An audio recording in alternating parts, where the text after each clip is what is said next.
Hello বন্ধুরা, আমার চ্যানেলে আপনাদেরকে স্বাগত। আশা করি আপনারা সবাই খুব ভালো আছেন।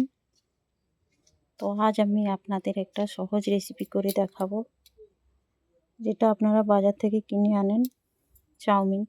সেটা খুব কম খরচে, কম সময়ে বাড়িতেই খুব সহজে বানিয়ে নিতে পারবেন। তো বন্ধুরা, আমি আজ সেই রেসিপিটা আপনাদের সঙ্গে শেয়ার করব। প্রথমে আমি একটা বাটিতে করে 1 বাটি ময়দা নিয়েছি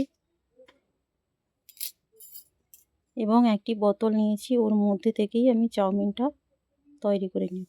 প্রথমে একটি বোলে ময়দাটা ঢেলে নিলাম, তাতে অল্প পরিমাণ লবণ এবং জল দিয়ে ভালো করে ব্যাটারটাকে ফেটিয়ে নেব।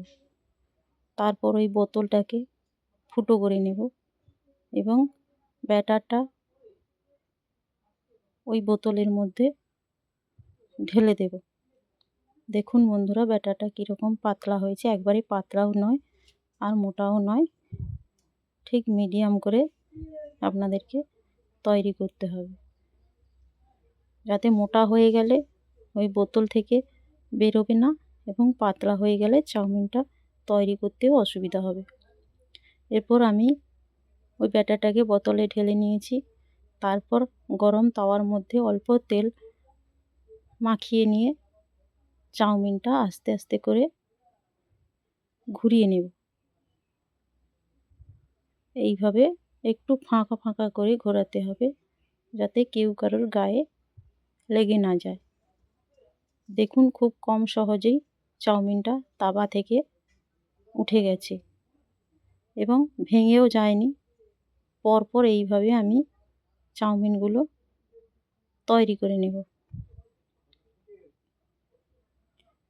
খেয়াল রাখতে হবে কোনোটা কারোর সঙ্গে লেগে না যায়।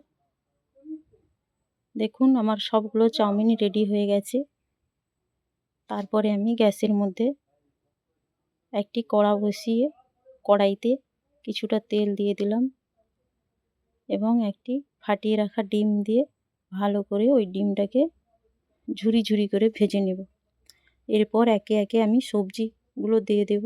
প্রথমে আদা রসুন, কাঁচা লঙ্কা, কেটে রাখা আলু, কড়াই, বাঁধাকপি এবং ক্যাপসিকাম দিয়ে ভালো করে ভেজে নেব এবং অল্প পরিমাণ লবণ দিয়ে দেব, কিছুটা চিনি দিয়ে দেব এবং সয়া সস দিয়ে দিলাম। বন্ধুরা, সব সবজিগুলোকে ভালো করে ভেজে নিলাম।